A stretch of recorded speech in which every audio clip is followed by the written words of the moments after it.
Kumusta? Ako ay isang babae sa edad na 35, diborsyado pagkatapos ng 5 taon ng kasal. Naging isang taong mahilig sa kanyang pamilya ang aking asawa, hindi lang noong kami ay nagde-date pa, kundi pati na rin pagkatapos ng aming kasal. Ngunit sa paulit-ulit na maliliit at malalaking alitan sa kanyang ate, unti-unting nagbago ang aking asawa. Ang tuluyang pagpapasya kong makipagdiborsyo ay dahil sa insidente sa bahay ng kanyang ate.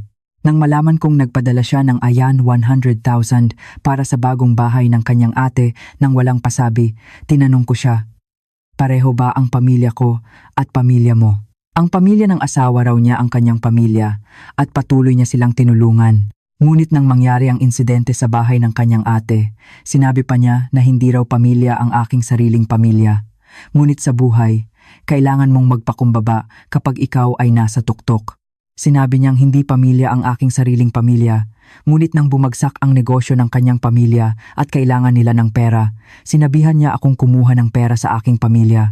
Sa sitwasyong nawala na ang lahat ng pagmamahal, sisimulan ko na ngayon ang kwento kung paano ko binigyan ng malaking sampal ang aking asawa at nakipagdiborsyo. Ang pamilya ng aking asawa ay may negosyo ng pamilya. Hindi ito simula pa lang, syempre, at dati ay magkasama silang nagtatrabaho ng kanyang mga magulang. Nagtatrabaho ang kanyang ate sa isang maliit na kumpanya at ang aking asawa naman ay mayroon ding sariling trabaho. Sa puntong ito, wala talagang problema. Bihira akong pumunta sa bahay ng kanyang pamilya. Abogado ang kanyang mga magulang sa negosyo kaya halos hindi sila tumatawag sa akin at hindi rin bumibisita. Ang problema ay ang kanyang ate. Wala siyang trabaho at umaasa lang sa kanyang mga magulang. Nakatira pa rin siya sa bahay ng kanyang mga magulang at hindi pa rin nag-aasawa. Sa simula, sinabi niya sa harap ko na ipinagpapaliban niya ang pag-aasawa dahil mahal niya ang kanyang trabaho, kaya naniwala ako. Ngunit nang mapansin ko, mukhang hindi talaga siya makapag-asawa. Sobrang tsismosa kasi siya. Anyway, 4 na oras ang layo ng bahay ng kanyang mga magulang mula sa amin, kaya bihira kaming magkita. Ngunit nang ikasal kami ng aking asawa, madalas na siyang bumibisita sa amin. Okay lang naman na pumunta siya at matulog ng isang gabi. Hindi naman siya estranghero, kapatid siya ng aking asawa, kaya itinuring ko rin siyang pamilya. Minsan, dinadala pa niya ang mga ulam na inihanda ng kanyang ate, kaya nagpapasalamat din ako.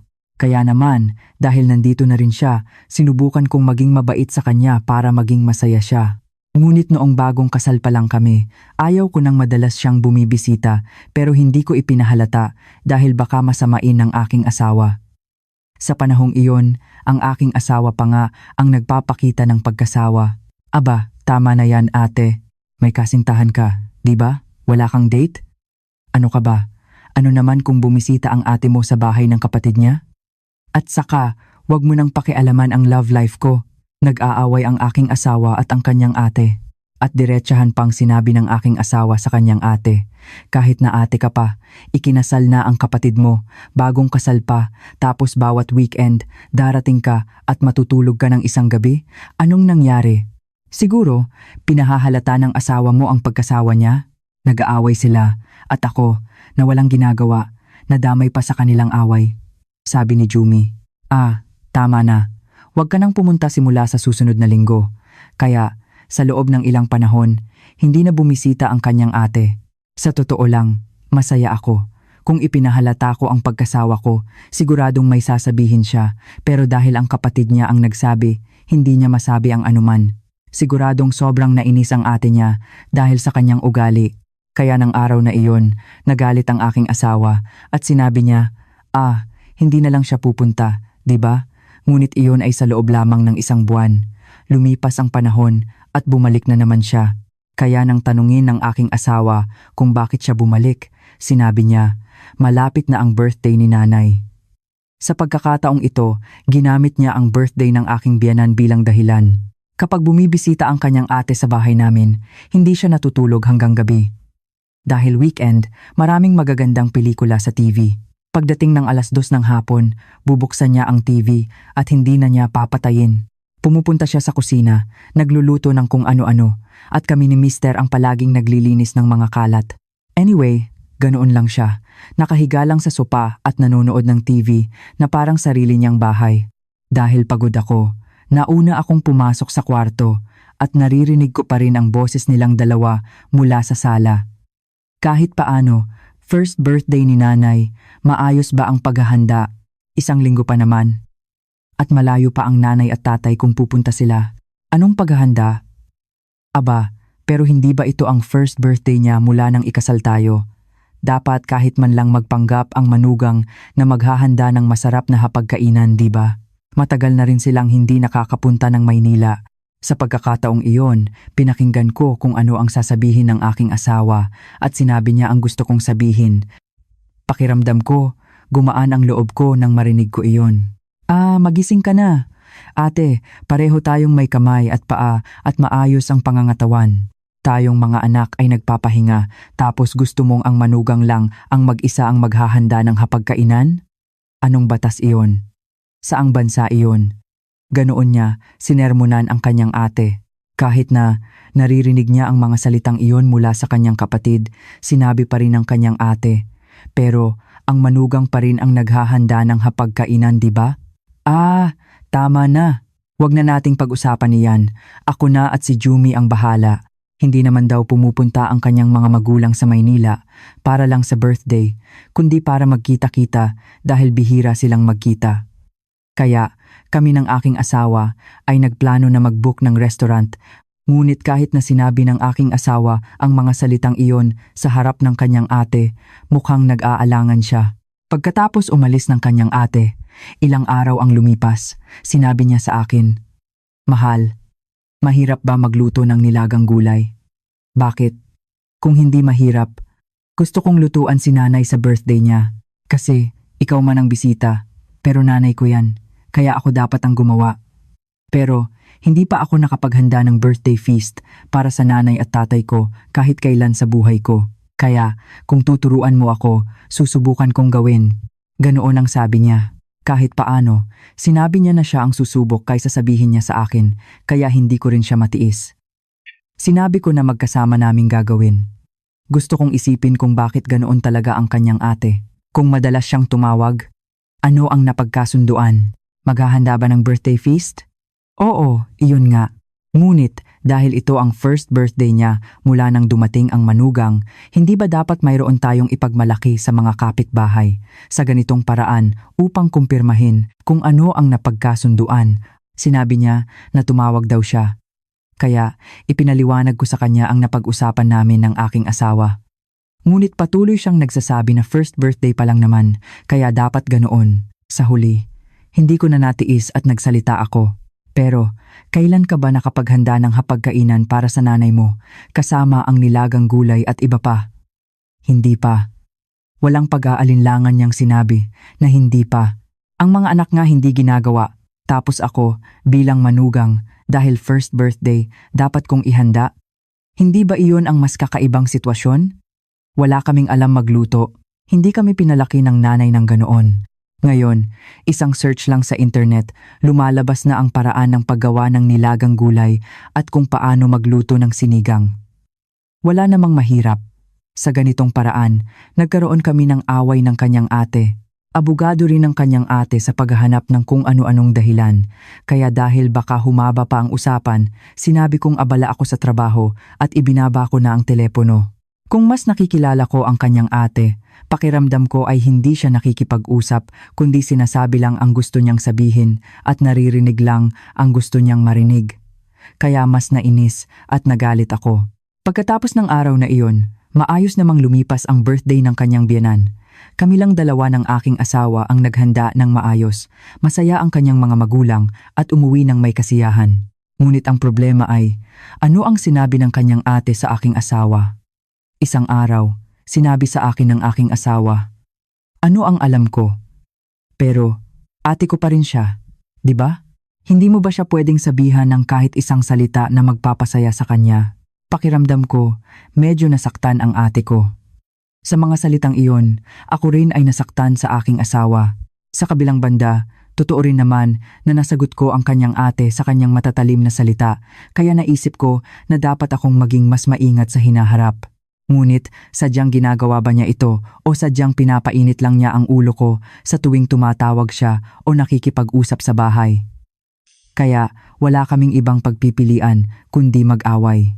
Hindi lang isa o dalawang beses akong sumabog dahil sa kanyang pilit. Nakita rin ng aking asawa iyon at sinabihan niya ang kanyang ate. Ngunit umiyak ang kanyang ate sa aking asawa. Kailangan ba ganoon sa ate na minsan lang nakikita? Kailangan ba akong makarinig ng ganitong salita mula sa asawa ng kapatid ko? Sa ganitong paraan, nagsimula siyang magreklamo at ang aking asawa, nang makita iyon, ay lumambot at humingi ng tawad at kung ano-ano pa. Pinilit din niya akong humingi ng tawad kahit formal lang. Ayoko ring palakihin ang issue, kaya pinakalma ko lang siya at pinaalis.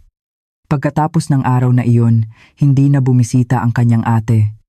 Sinabihan na siya ng aking asawa na huwag nang pumunta.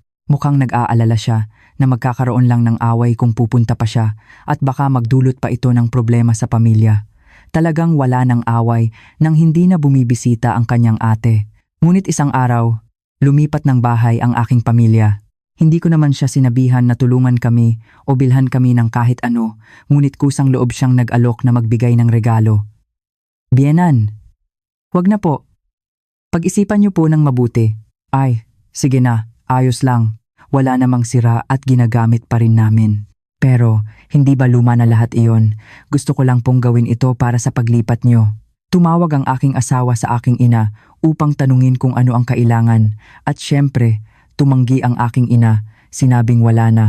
Mukhang gusto pa rin ng aking asawa na makatulong. Sinabihan niya ako na papalitan niya ang mga gamit sa bahay ng aking pamilya. Labis akong nagpapasalamat sa kanyang ginawa. Sapat na ang pagpapakita niya ng malasakit sa aking pamilya. Ngunit isang linggo pagkatapos ng paglipat ng aking pamilya, nagkaaway kami ng aking asawa pagkatapos kong makipag-usap sa aking ina. Ang regalo pala ng aking asawa sa aking pamilya ay mga segunda manong gamit. Sabi niya, segunda mano raw ang pinadala mo. Anong nangyari? Ano ba yan?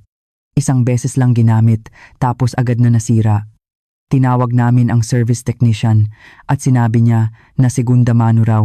Anong nangyari? Aba, sino ba naman ang magbibigay ng segunda mano bilang regalo? Ang mahalaga sa regalo ay ang intensyon, di ba? Kailangan bang mamahalin? Sino ang nagsabi na bumili ka ng mamahalin? At saka, kami ba ng pamilya ko ay humingi sa'yo ng kahit ano? Tapos ngayon, nagrereklamo ka pa kahit binigyan ka na? At saka, maraming bagong gamit na nasisira rin kahit isang beses lang ginamit. Hindi ibig sabihin na nasira dahil lang sa segunda mano iyon. Ito ba ang sinasabi mong paliwanag? Tiningnan ng technician at sinabi niya na pinalitan lang ang labas ng bago pero hindi na ayos ng maayos ang loob. Simula noon, ito ang panimula ng pagiging iresponsable ng aking asawa.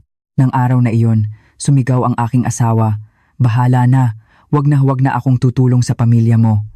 Gaya ng sinabi niya, wala na siyang ginawa para sa aking pamilya. Wala rin siyang dala sa birthday ng aking mga magulang at ganoon din sa mga holidays. Ngunit tuwang-tuwa naman siya kapag may nakukuha siya mula sa aking pamilya. Kaya sa aking paningin, sobrang nakakainis ang aking asawa. Mas nasaktan pa ako sa kilos ng aking asawa. 2 araw lang ang lumipas pagkatapos ng insidente sa segunda manong gamit. Nang araw na iyon, umuwi siya ng bandang 4:00 ng madaling araw, lasing. Nahirapan siguro siyang pumasok sa trabaho kinabukasan, kaya nagpadala siya ng text message sa kanyang boss. Siyempre, hindi ko alam. Nang gisingin ko siya sa umaga, ayaw pa rin niyang bumangon. Ay, matutulog pa ako. Kailangan mong pumasok sa trabaho. Ay, sinabihan ko na ang kumpanya. Ano ang sinabi mo? Bahala na sa pagpasok sa trabaho. Ganoon ang sabi niya. Ako naman ay kailangan ng pumasok sa trabaho. Nag-aalala ako na baka mahuli siya, kaya kinuha ko ang telepono ng aking asawa upang mag-set ng alarm para makatulog pa siya ng kaunti.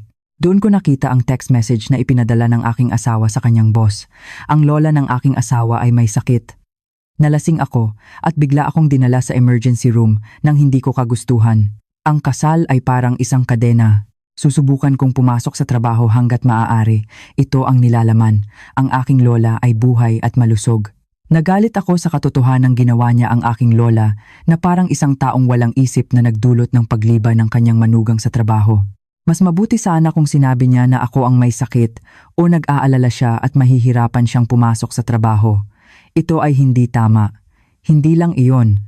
Marami na ring naitulong ang aking asawa sa kanyang pamilya. Alam ko na tinutulungan niya ang kanyang pamilya nang hindi ko alam.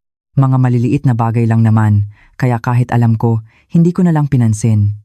Mga tissue, toothpaste, detergent, sabon at iba pa. Habang nag-order ako ng mga gamit namin, bumibili siya ng 1 o 2 dagdag at ibinibigay sa kanyang pamilya. Naisip ko na hindi naman kailangan pang magreklamo dahil gaano lang naman ang halaga noon. Kaya kahit alam ko, nagpanggap na lang akong walang alam. Ngunit ang aking asawa ay nagbigay ng segunda manong gamit sa aking pamilya at nagpakita pa ng pagmamayabang, kaya hindi ba ako magagalit? Pag-uwi ko ng bahay pagkatapos ng trabaho ng araw na iyon, antok na antok ang aking asawa. Nagalit ako, ngunit hindi ako makapagsalita dahil sa pagtingin ko sa kanyang telepono ng patago. Nang buksan ko ang pinto ng kwarto, kakagising pa lang ng aking asawa at nagpapagising. Pagkatapos ng ilang sandali, lumabas siya sa sala at pumasok sa banyo upang maligo. At nang marinig ko ang pakikipag-usap ng aking asawa sa kanyang ate, nagkaaway na naman kami. Pumasok ang aking asawa sa banyo, binuksan ang shower at nakipag-usap sa telepono. Siguro akala niya hindi siya naririnig. Hindi ko alam kung paano nalaman ng kanyang ate na binigyan ng aking asawa ang aking pamilya ng mga gamit, kaya tumawag siya sa aking asawa. Ako ang manugang, kaya dapat kong gawin iyan. Huwag kang mag-alala. Sa tingin mo babaliw ako para bumili ng bago? Siyempre, bumili ako ng segunda mano.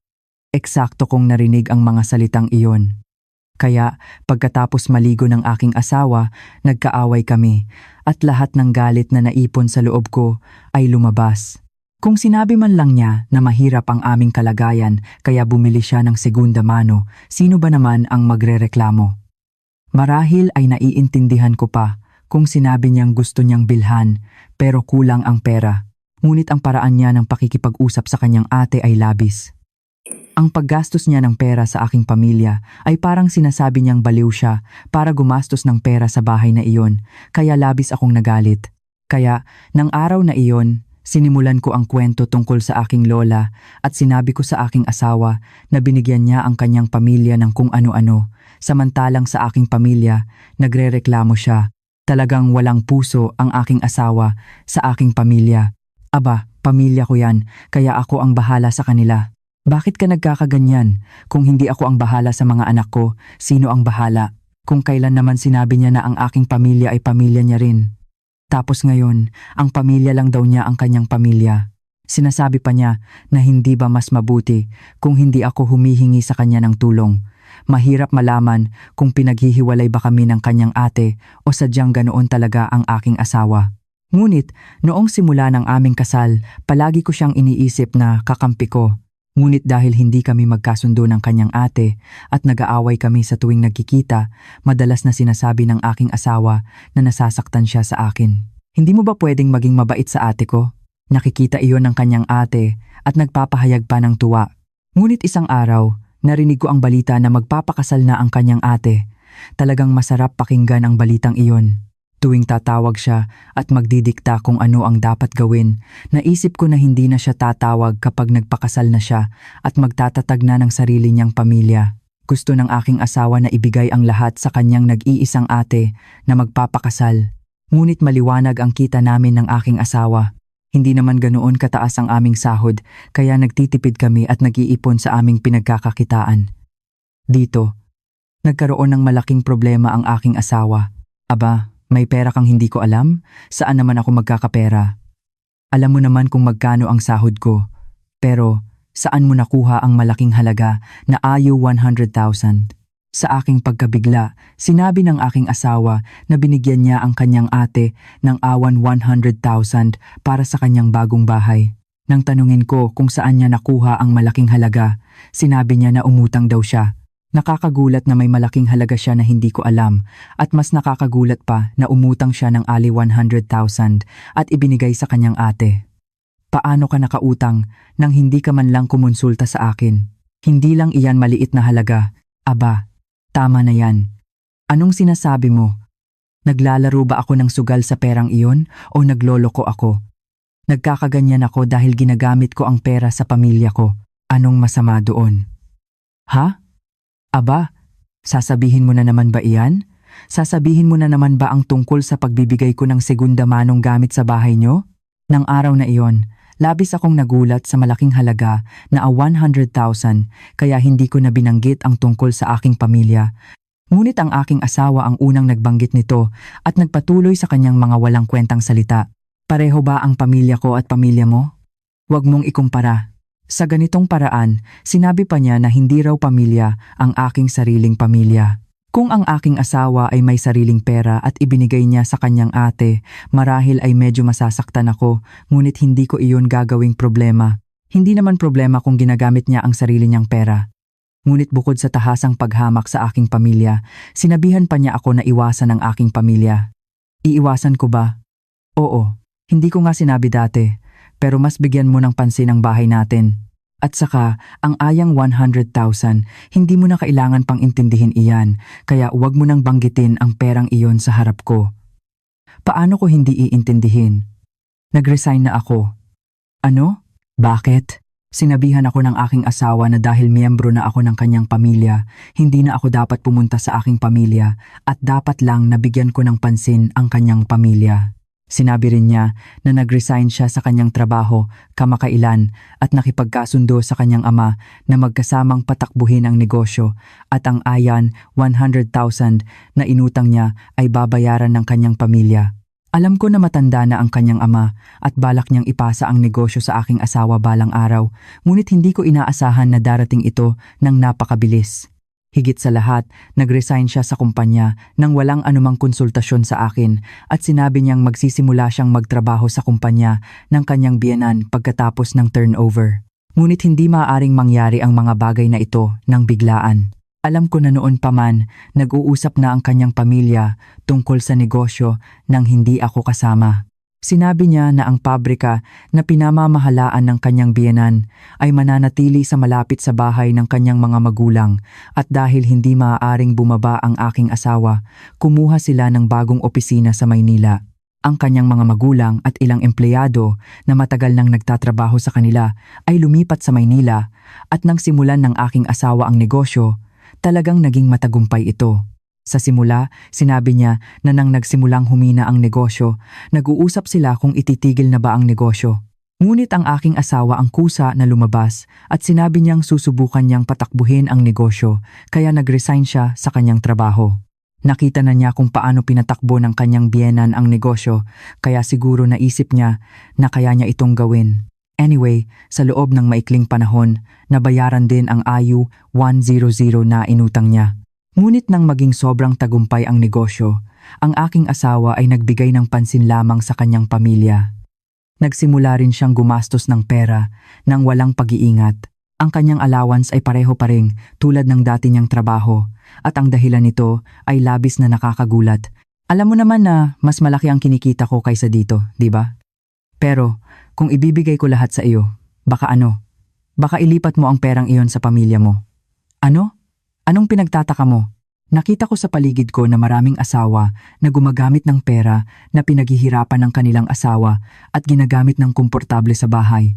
Nagsisimula sa bayarin sa ospital ng kanilang mga magulang hanggang sa pagbibigay ng maraming allowance at hindi ko iyon matatanggap.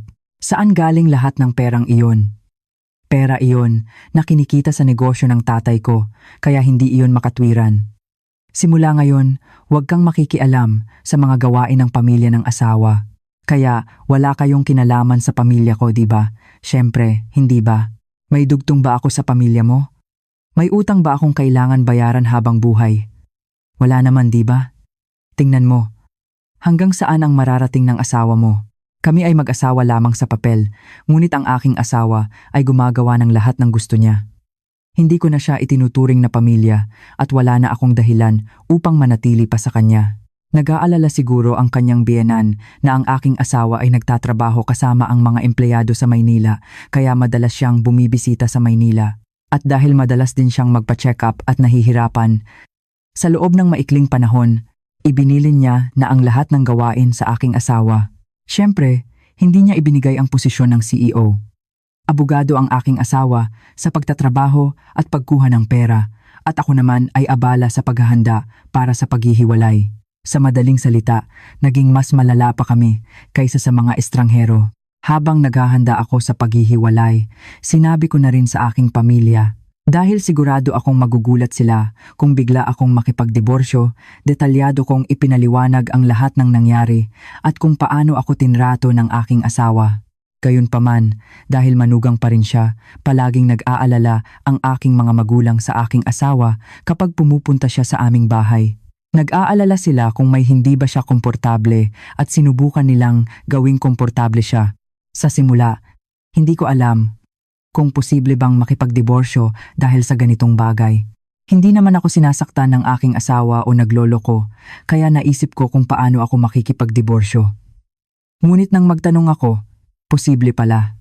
Ang anumang kilos na sumisira sa pinakamababang respeto at pagkatao ay hindi maaaring magpatatag ng isang pamilya. Simula noon, nagsimulang magsalita nang may paghamak ang aking asawa tungkol sa aking mga magulang na hindi na nagtatrabaho at nasa bahay lang.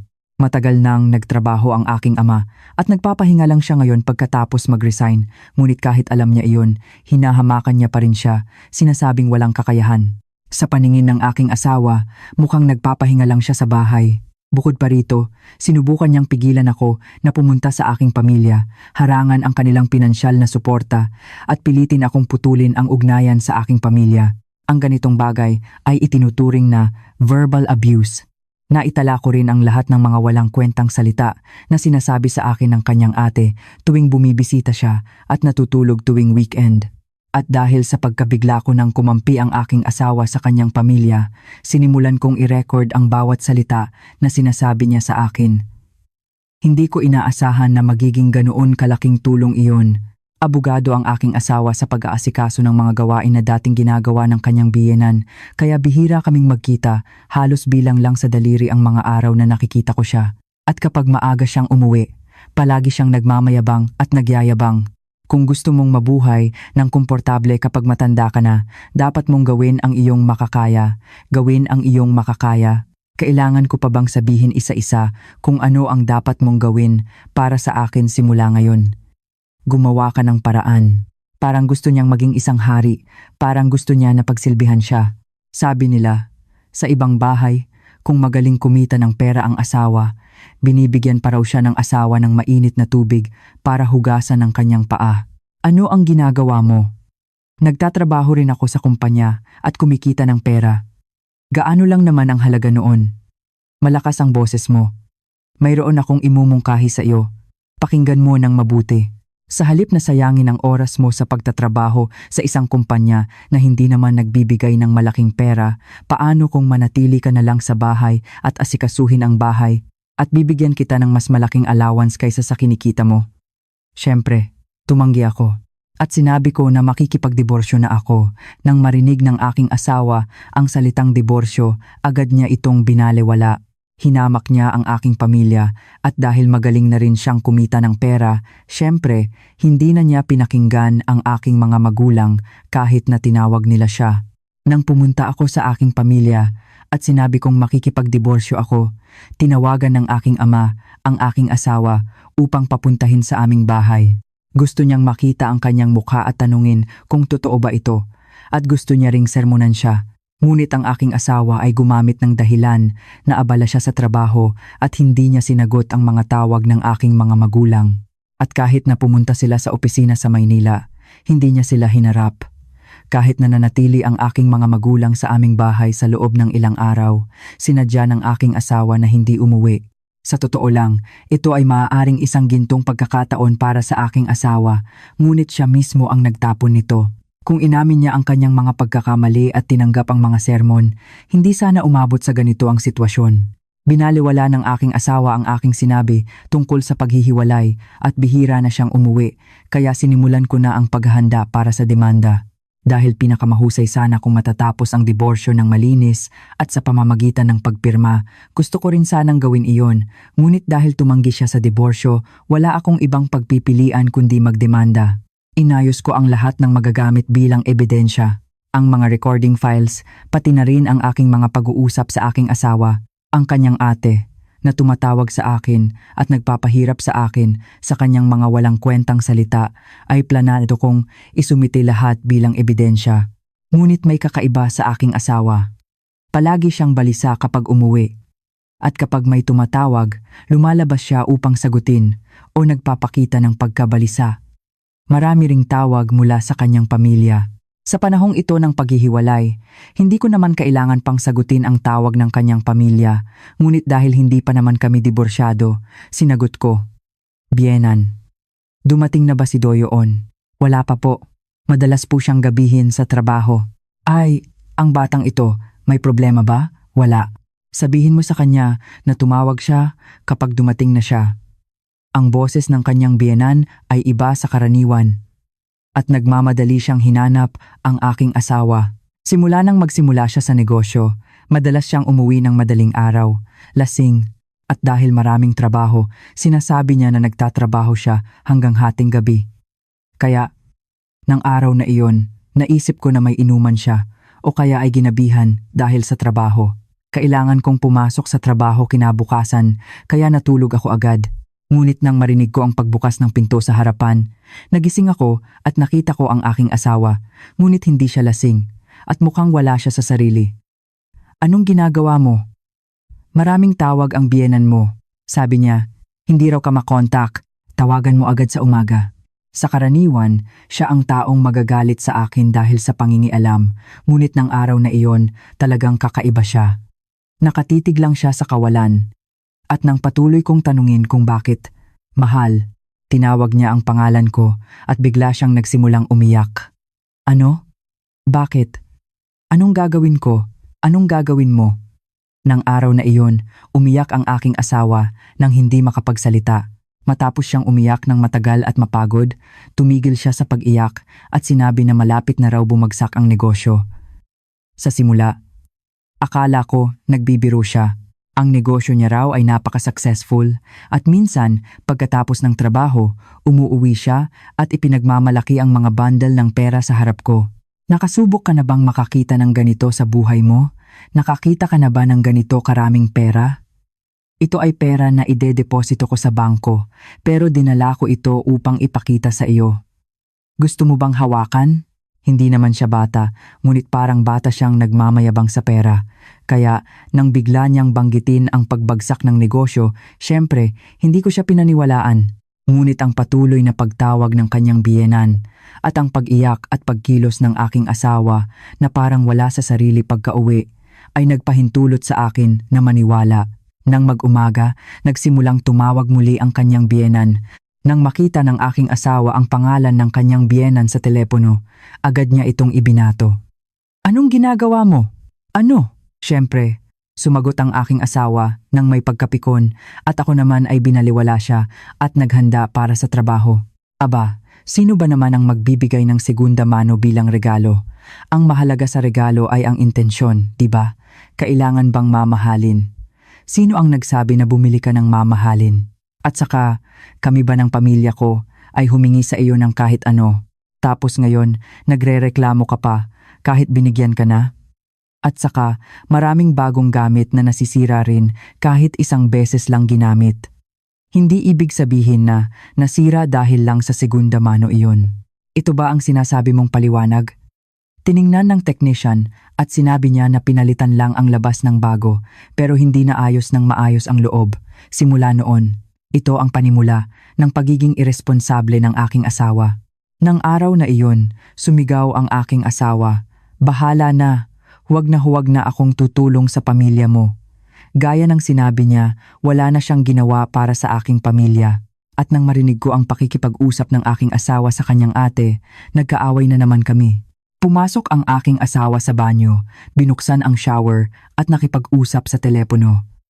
Siguro akala niya hindi siya naririnig. Hindi ko alam kung paano nalaman ng kanyang ate na binigyan ng aking asawa ang aking pamilya ng mga gamit kaya tumawag siya sa aking asawa. "Ako ang manugang, kaya dapat kong gawin iyan. Huwag kang mag-alala. Sa tingin mo ba, baliw ako para bumili ng bago?" Siyempre, bumili ako ng segunda mano. Eksakto kong narinig ang mga salitang iyon. Kaya pagkatapos maligo ng aking asawa, nagkaaway kami at lahat ng galit na naipon sa loob ko ay lumabas. Kung sinabi man lang niya na mahirap ang aming kalagayan kaya bumili siya ng segunda mano, sino ba naman ang magrereklamo? Marahil ay naiintindihan ko pa kung sinabi niyang gusto niyang bilhan, pero kulang ang pera. Ngunit ang paraan niya ng pakikipag-usap sa kanyang ate ay labis. Ang paggastos niya ng pera sa aking pamilya ay parang sinasabi niyang baliw siya para gumastos ng pera sa bahay na iyon, kaya labis akong nagalit. Kaya, nang araw na iyon, sinimulan ko ang kwento tungkol sa aking lola at sinabi ko sa aking asawa na binigyan niya ang kanyang pamilya ng kung ano-ano, samantalang sa aking pamilya, nagrereklamo siya. Talagang walang puso ang aking asawa sa aking pamilya. Aba, pamilya ko yan, kaya ako ang bahala sa kanila. Bakit ka nagkakaganyan? Kung hindi ako ang bahala sa mga anak ko, sino ang bahala? Kung kailan naman sinabi niya na ang aking pamilya ay pamilya niya rin, tapos ngayon, ang pamilya lang daw niya ang kanyang pamilya. Sinasabi pa niya na hindi ba mas mabuti kung hindi ako humihingi sa kanya ng tulong. Mahirap malaman kung pinaghihiwalay ba kami ng kanyang ate o sadyang ganoon talaga ang aking asawa. Ngunit noong simula ng aming kasal, palagi ko siyang iniisip na kakampi ko. Ngunit dahil hindi kami magkasundo ng kanyang ate at nag-aaway kami sa tuwing nagkikita, madalas na sinasabi ng aking asawa na nasasaktan siya sa akin. Hindi mo ba pwedeng maging mabait sa ate ko? Nakikita iyon ng kanyang ate at nagpapahayag pa ng tuwa. Ngunit isang araw, narinig ko ang balita na magpapakasal na ang kanyang ate. Talagang masarap pakinggan ang balitang iyon. Tuwing tatawag siya at magdidikta kung ano ang dapat gawin, naisip ko na hindi na siya tatawag kapag nagpakasal na siya at magtatatag na ng sarili niyang pamilya. Gusto ng aking asawa na ibigay ang lahat sa kanyang nag-iisang ate na magpapakasal. Ngunit maliwanag ang kita namin ng aking asawa. Hindi naman ganoon kataas ang aming sahod kaya nagtitipid kami at nag-iipon sa aming pinagkakakitaan. Dito, nagkaroon ng malaking problema ang aking asawa. Aba, may pera kang hindi ko alam? Saan naman ako magkakapera? Alam mo naman kung magkano ang sahod ko. Pero, saan mo nakuha ang malaking halaga na 100,000? Sa aking pagkabigla, sinabi ng aking asawa na binigyan niya ang kanyang ate ng ayen 100,000 para sa kanyang bagong bahay. Nang tanungin ko kung saan niya nakuha ang malaking halaga, sinabi niya na umutang daw siya. Nakakagulat na may malaking halaga siya na hindi ko alam at mas nakakagulat pa na umutang siya ng 100,000 at ibinigay sa kanyang ate. Paano ka nakautang nang hindi ka man lang kumonsulta sa akin? Hindi lang iyan maliit na halaga. Aba, tama na yan.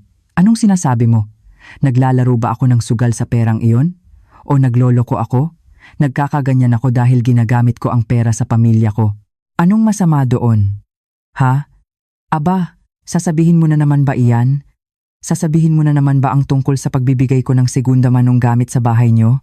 Nang araw na iyon, labis akong nagulat sa malaking halaga na ay 100,000 kaya hindi ko na binanggit ang tungkol sa aking pamilya. Ngunit ang aking asawa ang unang nagbanggit nito at nagpatuloy sa kanyang mga walang kwentang salita. Pareho ba ang pamilya ko at pamilya mo? Huwag mong ikumpara.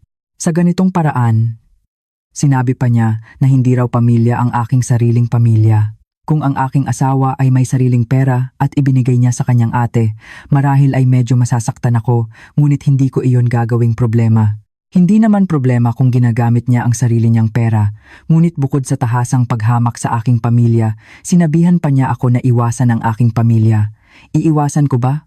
Oo, hindi ko nga sinabi dati, pero mas bigyan mo ng pansin ang bahay natin. At saka, ang ayang 100,000, hindi mo na kailangan pang intindihin iyan, kaya huwag mo nang banggitin ang perang iyon sa harap ko. Paano ko hindi iintindihin? Nag-resign na ako. Ano? Bakit? Sinabihan ako ng aking asawa na dahil miyembro na ako ng kanyang pamilya, hindi na ako dapat pumunta sa aking pamilya at dapat lang nabigyan ko ng pansin ang kanyang pamilya. Sinabi rin niya na nag-resign siya sa kanyang trabaho kamakailan at nakipagkasundo sa kanyang ama na magkasamang patakbuhin ang negosyo at ang aya 100,000 na inutang niya ay babayaran ng kanyang pamilya. Alam ko na matanda na ang kanyang ama at balak niyang ipasa ang negosyo sa aking asawa balang araw, ngunit hindi ko inaasahan na darating ito ng napakabilis. Higit sa lahat, nag-resign siya sa kumpanya nang walang anumang konsultasyon sa akin at sinabi niyang magsisimula siyang magtrabaho sa kumpanya ng kanyang biyenan pagkatapos ng turnover. Ngunit hindi maaaring mangyari ang mga bagay na ito. Nang biglaan, alam ko na noon pa man, nag-uusap na ang kanyang pamilya tungkol sa negosyo nang hindi ako kasama. Sinabi niya na ang pabrika na pinamamahalaan ng kanyang biyenan ay mananatili sa malapit sa bahay ng kanyang mga magulang at dahil hindi maaaring bumaba ang aking asawa, kumuha sila ng bagong opisina sa Maynila. Ang kanyang mga magulang at ilang empleyado na matagal nang nagtatrabaho sa kanila ay lumipat sa Maynila at nang simulan ng aking asawa ang negosyo, talagang naging matagumpay ito. Sa simula, sinabi niya na nang nagsimulang humina ang negosyo, nag-uusap sila kung ititigil na ba ang negosyo. Ngunit ang aking asawa ang kusa na lumabas at sinabi niyang susubukan niyang patakbuhin ang negosyo kaya nag-resign siya sa kanyang trabaho.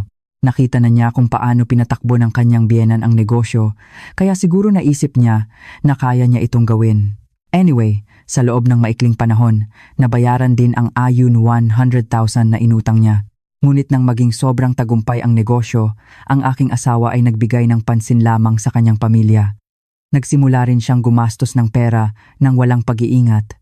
Ang kanyang allowance ay pareho pa rin tulad ng dati niyang trabaho at ang dahilan nito ay labis na nakakagulat. Alam mo naman na mas malaki ang kinikita ko kaysa dito, di ba? Pero kung ibibigay ko lahat sa iyo, baka ano? Baka ilipat mo ang perang iyon sa pamilya mo? Ano? Anong pinagtataka mo?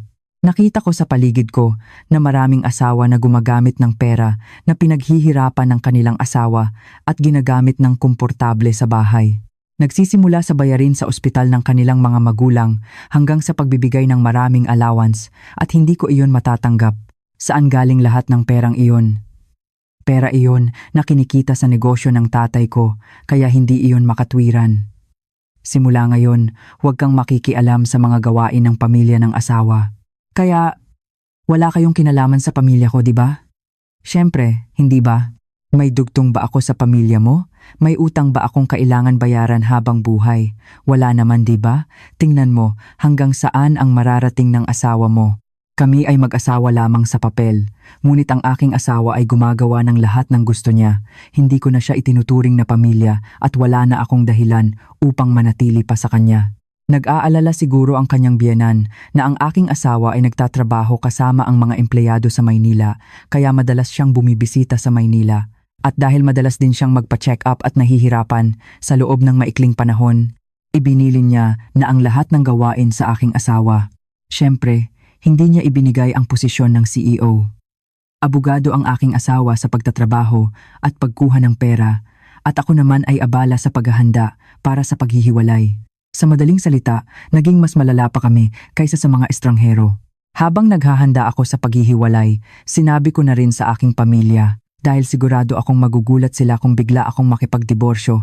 Detalyado kong ipinaliwanag ang lahat ng nangyari at kung paano ako tinrato ng aking asawa. Gayunpaman, dahil manugang pa rin siya, palaging nag-aalala ang aking mga magulang sa aking asawa kapag pumupunta siya sa aming bahay. Nag-aalala sila kung may hindi ba siya komportable at sinubukan nilang gawing komportable siya. Sa simula, hindi ko alam kung posible bang makipagdiborsyo dahil sa ganitong bagay. Hindi naman ako sinasaktan ng aking asawa o nagloloko, kaya naisip ko kung paano ako makikipagdiborsyo. Ngunit nang magtanong ako, posible pala. Ang anumang kilos na sumisira sa pinakamababang respeto at pagkatao ay hindi maaaring magpatatag ng isang pamilya. Simula noon, nagsimulang magsalita ng may paghamak ang aking asawa tungkol sa aking mga magulang na hindi na nagtatrabaho at nasa bahay lang. Matagal nang nagtrabaho ang aking ama at nagpapahinga lang siya ngayon pagkatapos mag-resign. Ngunit kahit alam niya iyon, hinahamakan niya pa rin siya, sinasabing walang kakayahan. Sa paningin ng aking asawa, mukhang nagpapahinga lang siya sa bahay. Bukod pa rito, sinubukan niyang pigilan ako na pumunta sa aking pamilya, harangan ang kanilang pinansyal na suporta at pilitin akong putulin ang ugnayan sa aking pamilya. Ang ganitong bagay ay itinuturing na verbal abuse. Naitala ko rin ang lahat ng mga walang kwentang salita na sinasabi sa akin ng kanyang ate tuwing bumibisita siya at natutulog tuwing weekend. At dahil sa pagkabigla ko nang kumampi ang aking asawa sa kanyang pamilya, sinimulan kong i-record ang bawat salita na sinasabi niya sa akin. Hindi ko inaasahan na magiging ganoon kalaking tulong iyon. Abogado ang aking asawa sa pag-aasikaso ng mga gawain na dating ginagawa ng kanyang biyenan, kaya bihira kaming magkita, halos bilang lang sa daliri ang mga araw na nakikita ko siya. At kapag maaga siyang umuwi, palagi siyang nagmamayabang at nagyayabang. Kung gusto mong mabuhay ng komportable kapag matanda ka na, dapat mong gawin ang iyong makakaya. Gawin ang iyong makakaya? Kailangan ko pa bang sabihing isa-isa kung ano ang dapat mong gawin para sa akin simula ngayon? Gumawa ka ng paraan. Parang gusto niyang maging isang hari, parang gusto niya na pagsilbihan siya. Sabi nila, sa ibang bahay, kung magaling kumita ng pera ang asawa, binibigyan pa raw siya ng asawa ng mainit na tubig para hugasan ang kanyang paa. Ano ang ginagawa mo? Nagtatrabaho rin ako sa kumpanya at kumikita ng pera. Gaano lang naman ang halaga noon? Malakas ang boses mo. Mayroon akong imumungkahi sa iyo. Pakinggan mo ng mabuti. Sa halip na sayangin ang oras mo sa pagtatrabaho sa isang kumpanya na hindi naman nagbibigay ng malaking pera, paano kung manatili ka na lang sa bahay at asikasuhin ang bahay at bibigyan kita ng mas malaking allowance kaysa sa kinikita mo? Siyempre, tumanggi ako at sinabi ko na makikipagdiborsyo na ako. Nang marinig ng aking asawa ang salitang diborsyo, agad niya itong binaliwala. Hinamak niya ang aking pamilya at dahil magaling na rin siyang kumita ng pera, syempre, hindi na niya pinakinggan ang aking mga magulang kahit na tinawag nila siya. Nang pumunta ako sa aking pamilya at sinabi kong makikipagdiborsyo ako, tinawagan ng aking ama ang aking asawa upang papuntahin sa aming bahay. Gusto niyang makita ang kanyang mukha at tanungin kung totoo ba ito. At gusto niya ring sermonan siya. Ngunit ang aking asawa ay gumamit ng dahilan na abala siya sa trabaho at hindi niya sinagot ang mga tawag ng aking mga magulang. At kahit na pumunta sila sa opisina sa Maynila, hindi niya sila hinarap. Kahit nananatili ang aking mga magulang sa aming bahay sa loob ng ilang araw, sinadya ng aking asawa na hindi umuwi. Sa totoo lang, ito ay maaaring isang gintong pagkakataon para sa aking asawa, ngunit siya mismo ang nagtapon nito. Kung inamin niya ang kanyang mga pagkakamali at tinanggap ang mga sermon, hindi sana umabot sa ganito ang sitwasyon. Binaliwala ng aking asawa ang aking sinabi tungkol sa paghihiwalay at bihira na siyang umuwi, kaya sinimulan ko na ang paghahanda para sa demanda. Dahil pinakamahusay sana kung matatapos ang diborsyo ng malinis at sa pamamagitan ng pagpirma, gusto ko rin sanang gawin iyon, ngunit dahil tumanggi siya sa diborsyo, wala akong ibang pagpipilian kundi magdemanda. Inayos ko ang lahat ng magagamit bilang ebidensya, ang mga recording files, pati na rin ang aking mga pag-uusap sa aking asawa. Ang kanyang ate na tumatawag sa akin at nagpapahirap sa akin sa kanyang mga walang kwentang salita ay planado kong isumite lahat bilang ebidensya. Ngunit may kakaiba sa aking asawa. Palagi siyang balisa kapag umuwi at kapag may tumatawag, lumalabas siya upang sagutin o nagpapakita ng pagkabalisa. Marami ring tawag mula sa kanyang pamilya. Sa panahong ito ng paghihiwalay, hindi ko naman kailangan pang sagutin ang tawag ng kanyang pamilya. Ngunit dahil hindi pa naman kami diborsyado, sinagot ko. Biyenan, dumating na ba si Doyoon? Wala pa po. Madalas po siyang gabihin sa trabaho. Ay, ang batang ito, may problema ba? Wala. Sabihin mo sa kanya na tumawag siya kapag dumating na siya. Ang boses ng kanyang biyenan ay iba sa karaniwan. At nagmamadali siyang hinanap ang aking asawa. Simula nang magsimula siya sa negosyo, madalas siyang umuwi ng madaling araw, lasing. At dahil maraming trabaho, sinasabi niya na nagtatrabaho siya hanggang hating gabi. Kaya, nang araw na iyon, naisip ko na may inuman siya o kaya ay ginabihan dahil sa trabaho. Kailangan kong pumasok sa trabaho kinabukasan, kaya natulog ako agad. Ngunit nang marinig ko ang pagbukas ng pinto sa harapan, nagising ako at nakita ko ang aking asawa, ngunit hindi siya lasing at mukhang wala siya sa sarili. Anong ginagawa mo? Maraming tawag ang biyenan mo. Sabi niya, hindi raw ka makontak, tawagan mo agad sa umaga. Sa karaniwan, siya ang taong magagalit sa akin dahil sa pangingialam, ngunit ng araw na iyon, talagang kakaiba siya. Nakatitig lang siya sa kawalan at nang patuloy kong tanungin kung bakit, mahal, tinawag niya ang pangalan ko at bigla siyang nagsimulang umiyak. Ano? Bakit? Anong gagawin ko? Anong gagawin mo? Nang araw na iyon, Umiyak ang aking asawa nang hindi makapagsalita. Matapos siyang umiyak ng matagal at mapagod, tumigil siya sa pag-iyak at sinabi na malapit na raw bumagsak ang negosyo. Sa simula, akala ko nagbibiro siya. Ang negosyo niya raw ay napaka-successful at minsan, pagkatapos ng trabaho, umuwi siya at ipinagmamalaki ang mga bundle ng pera sa harap ko. Nakasubok ka na ba ng ganito sa buhay mo? Nakakita ka na ba ng ganito karaming pera? Ito ay pera na ide-deposito ko sa bangko, pero dinala ko ito upang ipakita sa iyo. Gusto mo bang hawakan? Hindi naman siya bata, ngunit parang bata siyang nagmamayabang sa pera. Kaya, nang bigla niyang banggitin ang pagbagsak ng negosyo, siyempre, hindi ko siya pinaniwalaan, ngunit ang patuloy na pagtawag ng kanyang biyenan, at ang pag-iyak at pagkilos ng aking asawa na parang wala sa sarili pagkauwi, ay nagpahintulot sa akin na maniwala.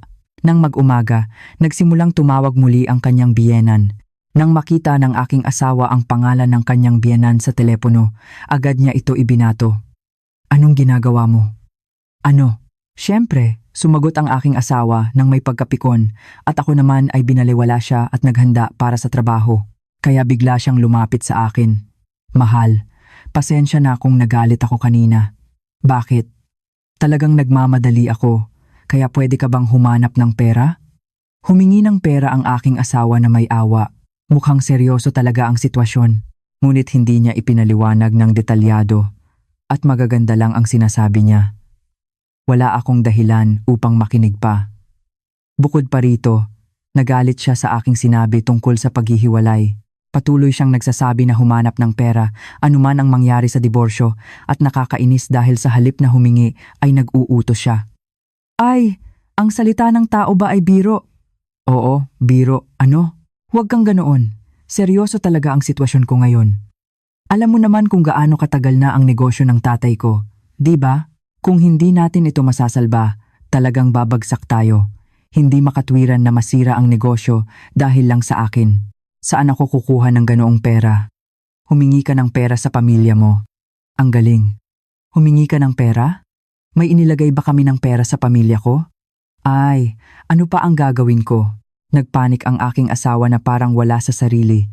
Nagpapadyak at ibinato ang lahat ng bagay na mahawakan niya.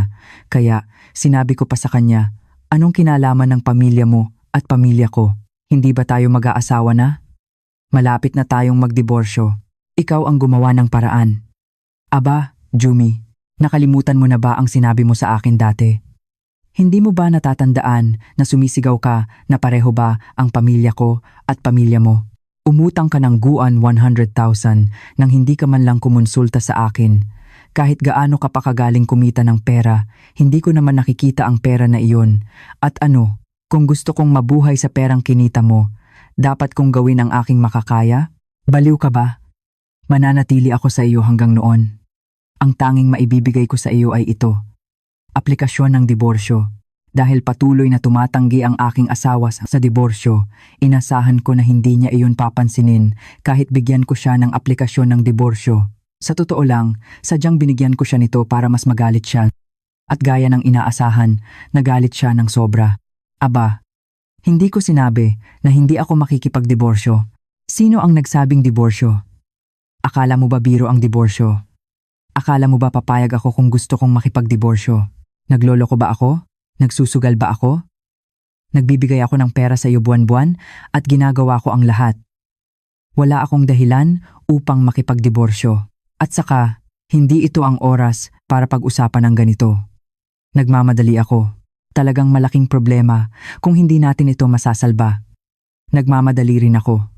Gusto kong makipagdiborsyo sa iyo sa lalong madaling panahon. Galit na galit ang aking asawa, mukhang sasabog siya sa kaunting galaw.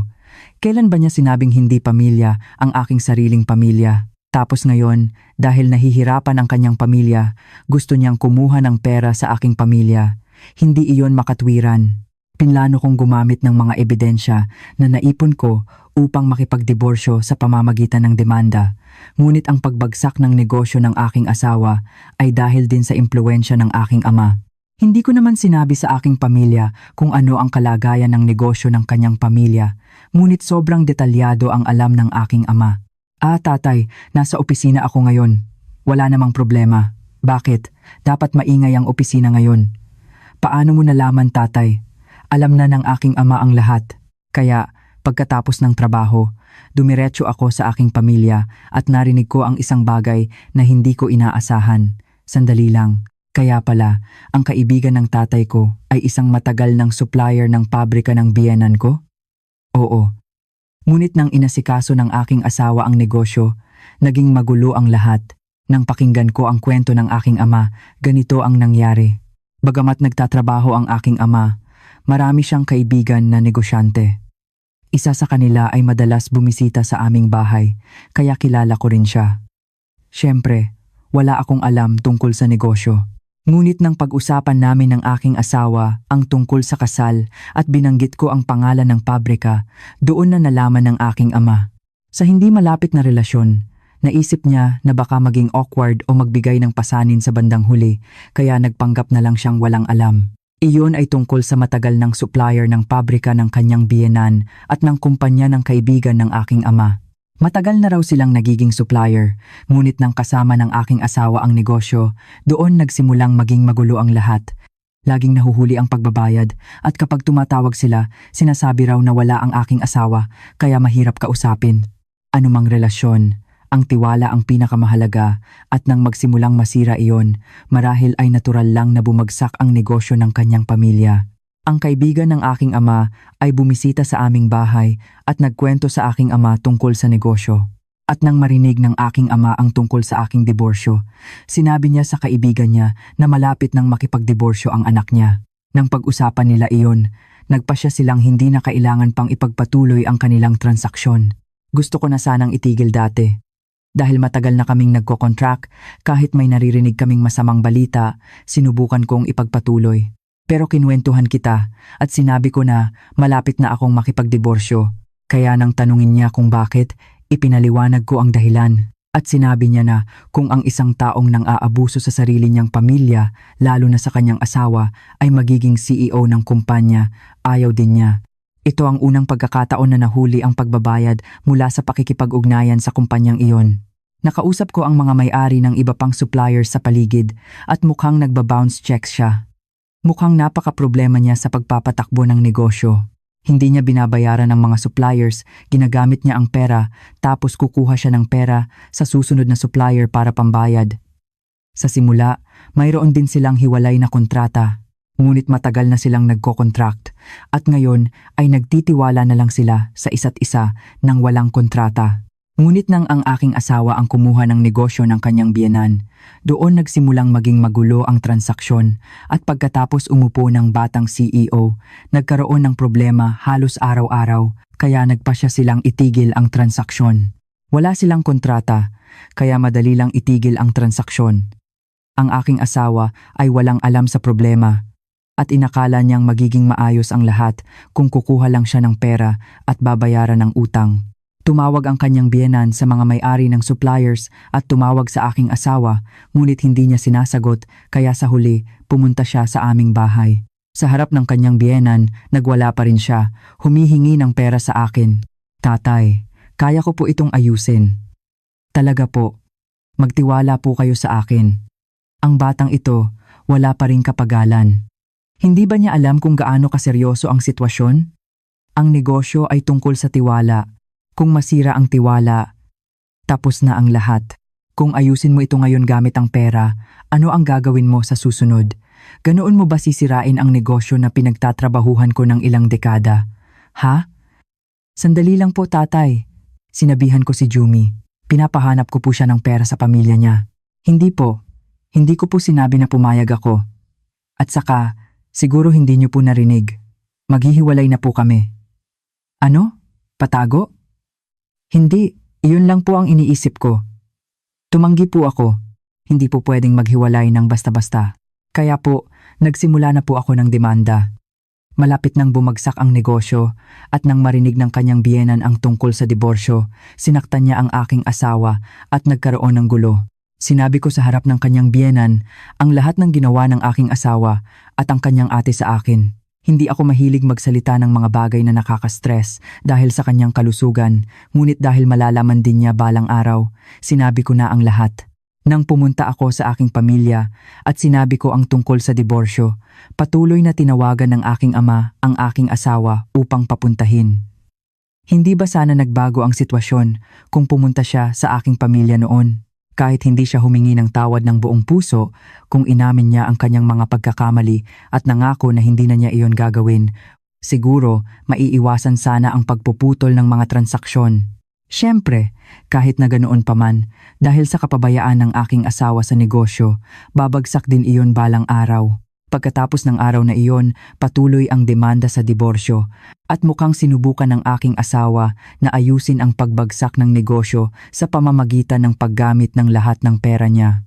Ngunit gaano lang naman ang pera niya dahil sa paggamit niya ng pera ng kumpanya nang walang pag-iingat. Kung nagtrabaho lang siya ng maayos at may tiyaga, nabuhay sana siya ng komportable na may doble pa ang sahod kaysa sa dati niyang trabaho.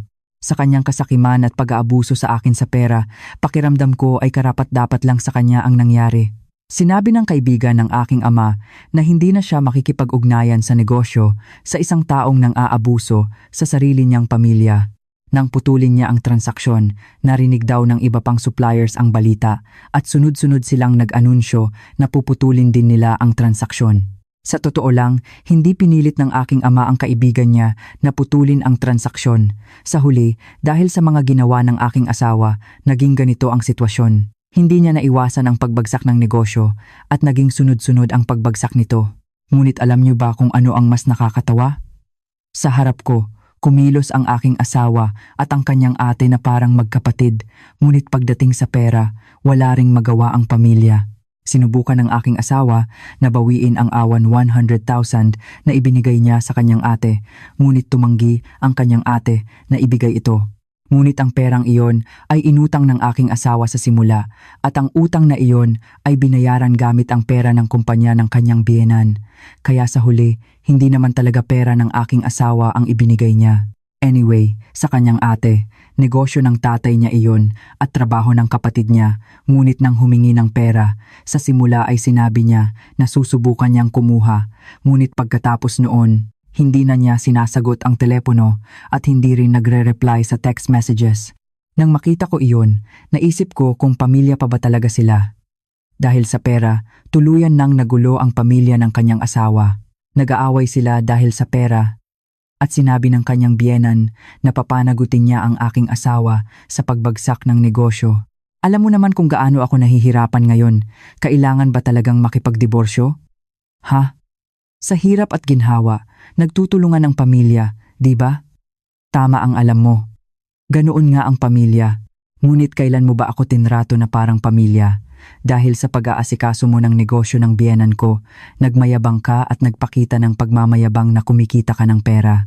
At kapag sinabi ko ang kahit isang salita dahil sa masamang trato sa akin ng ate mo, sinasabi mong paano ka nakikipag-usap sa nakatatanda sa iyo. Ikaw iyon, di ba? Bukod pa riyan, sinasabi mo na hindi pamilya ang aking pamilya, tapos ngayon sinasabi mo iyan. Ano? Nagtutulungan sa hirap at ginhawa ang pamilya. Hindi mo dapat sabihin sa akin iyan, kundi sa pamilya ng asawa mo. Sabihin mo iyan kapag magkasama kayong lahat. Ngayon lang ako nakakita ng ganitong sitwasyon. Sa halip na magkaisa ang pamilya upang lutasin ang problema, nagsisisi lang sila sa isa't isa at ayaw magbigay ng pera. Pamilya pa ba iyan?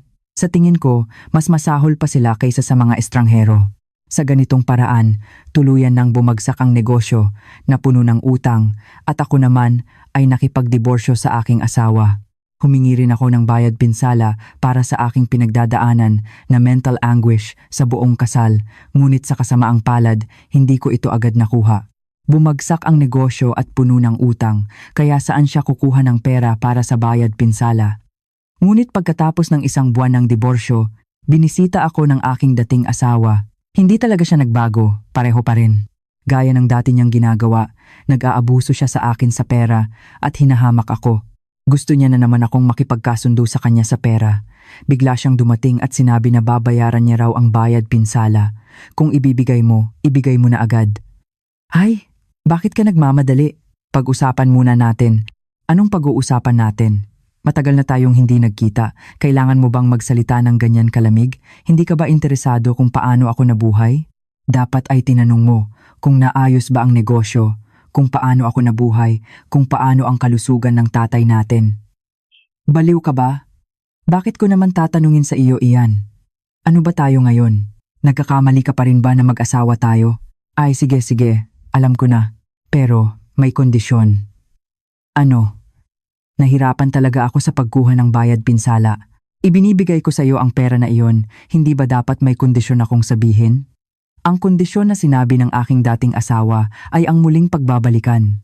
Sinabi niya na iiwasan niya raw ang kanyang pamilya at hindi ko na makikita ang kanyang ate kaya mabubuhay ako ng walang stress. Totoo na gusto ko talagang makipagdiborsyo dahil din sa kanyang ate, ngunit ang pangunahing dahilan ay ang aking dating asawa, ngunit siya lang ang mukhang hindi nakakaalam nito. Kaya, nang araw na iyon, sinabi ko sa kanya ang isang huling katotohanan. Ang negosyo ng kanyang biyenan ay maaari pa sanang maiwasan ang tuluyang pagbagsak kung hindi pinutol ng mga suppliers ang transaksyon. Kaya, ang unang kumpanya na nagputol ng transaksyon. Ibig sabihin, ang simula ng pagpuputol ng transaksyon ay ang kumpanya ng kaibigan ng aking ama. Ano?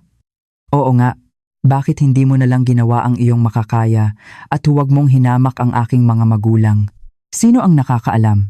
Kung naging maganda ang relasyon nyo, baka tinulungan ng aking mga magulang na maiwasan ang pagbagsak ng negosyo kahit paano. Ay, paano? Ngayon lang ako nag-iisip, labis na nanghihinayang. Hayaan mong makilala ko ang biyenan ko. Ha? Sino ang biyenan mo? At saka, hindi mo ba alam kung ano ang mangyayari kung makikita mo ang tatay ko ngayon? Ang tatay ko ay nag-jujitsu dati at nag-boxing din siya ng kaunti. Kung makikita niya ang isang taong nagpapahirap sa kanyang anak na babae at walang alam sa kanyang sarili, sa tingin mo ba ay mananatili siyang tahimik? Nang araw na iyon, labis na nagdusa ang aking dating asawa sa harap ko. Ay, paano nangyari ito? Bakit hindi mo sinabi sa akin dati? Hindi ko rin alam. Ngunit kahit na hindi ganoon ang relasyon, hindi mo alam ang mangyayari sa tao. Hindi ka dapat maging mabait sa isa at hamakin ang isa. Mukhang hindi ka pa rin nagbabago. Nagmura siya sa sarili niya at nagwala, nagugulo ang kanyang buhok. Kung nagkita kami ulit, gusto ko sana siyang sampalin, ngunit ng araw na iyon, sinampal niya ang sarili niya. Ay, Doyoon, ikaw na bobo. Bakit mo ginawa iyon? Bakit mo ginawa iyon? Ay, nakakabaliw. Siya mismo ang nagtapo ng pagkakataon. Narinig ko sa aking ama na tuluyan ng bumagsak ang negosyo ng kanyang pamilya at upang mabayaran ang utang, ipinagbili nila ang lupain ng pabrika at ang bahay ng kanyang pamilya at lumipat sila sa isang mas maliit na lugar. At mayroon pa rin daw silang natitirang utang at iyon daw ang responsibilidad ng aking dating asawa. Nakakuha siya ng trabaho, ngunit sinabi niya na ipinapadala niya ang kanyang sahod sa kanyang dating pamilya kaya nabubuhay siya sa pinakamababang allowance. Ito ba ang lahat ng kanyang ginawa sa kanyang sarili? Nakuha ko ang bayad pinsala at wala na akong pakialam sa aking dating asawa. Paminsan-minsan, naririnig ko ang mga kwento tungkol sa aking dating asawa at lahat ng iyon ay masasamang kwento. Ngunit naramdaman ko na hindi naman pala unfair ang mundo. Naisip ko rin na ito ang tamang pagkakataon upang gamitin ang kasabihang kung ano ang itinanim, siya ring aanihin. Naging maayos ang buhay ko mag-isa pagkatapos ng diborsyo. Dahil sa aking mga magulang na sumusuporta, mas madali akong nakabangon. Hindi man ako nagtagal tulad ng aking mga magulang, muli kong naramdaman na ang isang payapa at walang problema na buhay ay tunay na kaligayahan. Gusto kong ipagpatuloy ang ganitong buhay. Siyempre, hindi ko pa naiisip ang muling pag-aasawa, ngunit sino ang nakakaalam? Baka makahanap ako ng magandang relasyon. Ngunit sa ngayon, mas gusto kong mag-focus sa sarili kong buhay kaysa sa mga ganoong bagay. Naniniwala ako na darating ang magagandang bagay kung magsisikap ako, kaya tatapusin ko na ang aking kwento dito. Patuloy akong magsisikap na mabuhay ng ganito, kaya sana ay suportahan niyo ako. Salamat sa pakikinig hanggang sa huli.